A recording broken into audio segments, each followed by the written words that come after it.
Les Américains l'appellent le early vote. Pour éviter de faire la queue mardi prochain, beaucoup viennent voter en avance et les équipes des candidats font campagne sur le parking.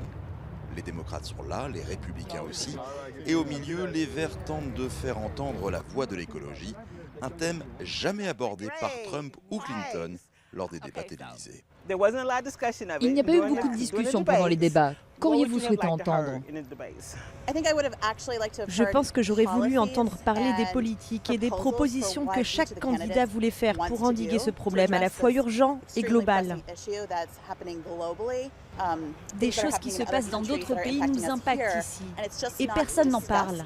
Un sondage indique que près de 3/4 des Américains s'inquiètent du réchauffement climatique. Oui mais voilà, les deux grands partis ont estimé que la bataille pour les grands électeurs se jouait ailleurs. Les gens ont tellement l'habitude de dire « Je ne suis pas d'accord avec Hillary sur ceci, mais je vais voter pour elle. Je ne suis pas d'accord avec elle sur cela, mais je vais voter pour elle. » C'est frustrant d'entendre les gens dire « Je vais repousser mes doutes et voter pour quelqu'un que je n'aime pas. » Alors l'argument que je leur donne toujours, c'est que je dois voter pour la personne en laquelle je crois. Je ne la crois pas, donc je ne peux pas voter pour elle.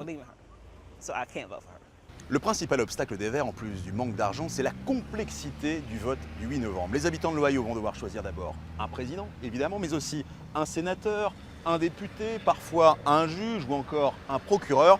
Et bien souvent, sans doute par principe, les électeurs vont cocher toutes les cases démocrates ou toutes les cases républicaines sans jamais avoir lu le programme écologique des candidats.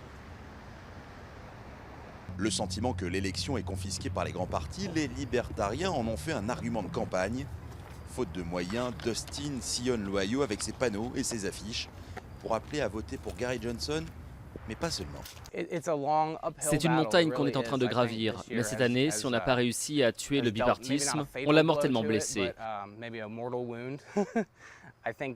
Je pense que les gens commencent à se réveiller. C'est sûr que ce combat sera long et dur, mais ça vaut le coup. Selon les derniers sondages, près de 10% des électeurs ne voteront ni pour Hillary Clinton, ni pour Donald Trump. Les libertariens pourraient même dépasser les 5%, ce qui leur garantira plus de visibilité dans 4 ans.